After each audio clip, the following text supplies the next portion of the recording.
Indonesia termasuk orang Islam yang mempromosikan, yang memotori menjadi Islam yang moderat. La ilaha illallah, la ilaha illallah, la ilaha illallah, Muhammadur Rasulullah. Ya Allah, ya salam, lindungi Republik Indonesia dari bencana alam, dari perang saudara. Bismillahirrahmanirrahim. Assalamualaikum warahmatullahi wabarakatuh. Opening seremoni Piala Dunia 2022 Qatar berlangsung di Stadion Al-Bayt pada Minggu 20 November malam waktu setempat. Ghanim Al-Muftah melantunkan ayat suci Al-Quran pada pembukaan Piala Dunia 2022 yang juga merupakan sejarah baru bagi ajang sepak bola 4 tahunan tersebut. Lantunan ayat suci Al-Quran tentang keberagaman manusia ini seperti jadi fondasi Piala Dunia kali ini. Berbagai reaksi netizen pun bermunculan di media sosial mengomentari hal ini. Ada yang merasa terharu, merinding hingga terpukau. Bagaimana tanggapan dari Angkatan Muda Banteng Putih terkait hal ini? Mari kita simak selengkapnya. Bismillahirrahmanirrahim. Asyhadu an la ilaha illallah wa asyhadu anna Muhammadar Rasulullah. Bismillahirrahmanirrahim. Sallallahu ala Muhammad ya Rasulullah. Sallallahu ala Muhammad ya Habiballah. Sallallahu ala Muhammad ya Nabi Allah. Sallallahu ala Muhammad ya Allah ya Rabbi. Salimna fil Indonesia. Bismillahirrahmanirrahim. Rabbi shrah li sadri wa yassir li amri wahlul 'uqdatam min lisani yafqahu qawli. Bismillah, la haula wala quwwata illa billah. Bismillah, hasbunallah wa ni'mal wakil, ni'mal maula ni'man nasir. Bismillahirrahmanirrahim. Wa makaru wa makarallah wallahu khairul makirin.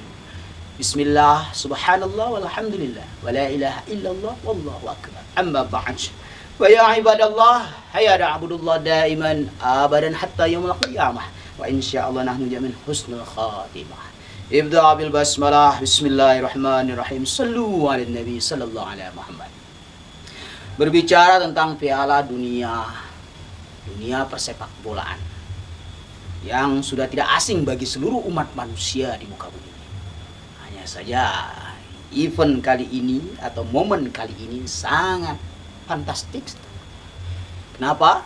Karena dibacakan lantunan ayat Quran. Subhanallah, sebagai umat Islam kita wajib berbangga dan berbahagia atas takdir yang diberikan oleh Allah Subhanahu wa taala. Barakallah.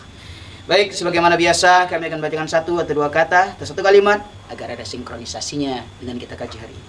Bismillahirrahmanirrahim. Faf'alu ma tu'marun. Faf'alu ma tu'marun. Faf'alu ma tu'marun. Faf'alu ma tu'marun. Bil makna kalian kerjakan apa yang aku perintahkan. Begitu kira-kira ya. Artinya kerjakan apa yang aku perintahkan. Apa yang diperintahkan Allah Subhanahu wa taala kepada kita? Yaitu menyebarkan Islam yang rahmatan lil alamin.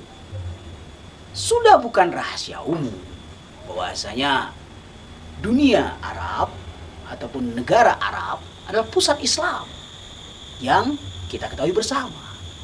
Walaupun terlambat melakukan hal seperti ini, tapi ini lebih baik. Harusnya dari dulu-dulu seperti ini dunia Arab melakukan Islamisasi tanpa ada sinisme, apalagi menolak globalisasi ataupun menolak modernisasi. Nah, dengan mengikuti Piala Dunia dan diberi kesempatan, Qatar memulai dengan membacakan lantunan ayat suci Al-Quran, ini membuktikan dan kita berbangga bahwasanya Islam tidak anti terhadap perkembangan dunia dan zaman. Memang benar, Islam tidak akan hilang dari muka bumi ini. Kita harus hakul yakin dan mengimani kalimat tersebut. Hanya saja siapa yang bisa menjamin Islam tetap ada di Indonesia? Siapa yang bisa menjamin Islam tetap ada di Malaysia? Siapa yang bisa menjamin Islam tetap ada di Amerika dan negara-negara lain? Artinya apa? Islam tidak akan hilang dari muka bumi. Tetapi Islam bisa lenyap dalam suatu negara. Tapi Islam bisa hilang dalam suatu daerah. Bahkan di tingkat RT pun Islam bisa hilang. Mengapa? Ya ini tadi. Kita sebagai manusia harus berusaha mempertahankan keislaman kita tanpa mengurangi ajaran ataupun esensi dari Islam yang murni itu. Artinya kita bisa memilah dan memilih mana esensi Islam, mana yang berbau budaya. Nah, ketika berbicara budaya, maka meleburlah. Jika kita orang umat Islam anti terhadap persepak bolaan dunia, maka kita akan tersingkir dari globalisasi. Alhamdulillah, Indonesia termasuk orang Islam yang mempromosikan, yang memotori menjadi Islam yang moderat, menjadi Islam yang modern, dan membuka pintu moderasi dalam agama saat ini. Indonesia lah yang melakukannya. Umat Islam terbanyak di dunia dan memotori menjadi Islam yang modern. Subhanallah. Ini harus kita pertahankan.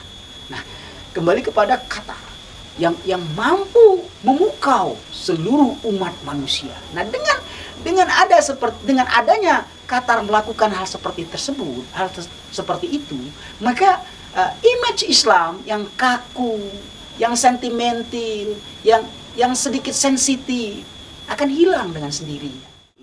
Karena Islam ternyata agama yang moderat, agama yang bisa menerima budaya apapun, agama yang bisa menerima culture dan prinsip-prinsip internasional tanpa mengurangi, tanpa menghilangkan esensi dari ajaran Islam itu. Ajaran Islam itu sangat sederhana pada prinsipnya. Yang merumitkan itu mencampur adukan antara budaya dan ajaran. Ini menjadi rancu. Budaya dalam suatu negara dimasukkan menjadi ajaran dalam Islam. Dan yang lebih unik lagi diikuti oleh negara-negara yang notabene tidak begitu paham esensi Islam, sehingga dia merasa budaya yang dipantulkan oleh negara itu seakan-akan ajaran Islam. Kita disuruh kembali ke zaman Rasulullah Muhammad SAW 1400 tahun yang lalu. Ini tidak logis dan ini irasional dan ini bertentangan dengan yang namanya human right. Sedangkan Islam itu menjunjung tinggi hak-hak asasi manusia. Subhanallah. Tapi kita turut berbangga dan berbahagia. Sekarang ini negara-negara Arab sudah mulai membuka diri terhadap perkembangan globalisasi, terhadap paham liberalisme, tanpa menghilangkan esensi Islam itu sendiri. Artinya liberalisme diterima, tapi tidak merubah nilai-nilai Islam yang sejatinya Islam.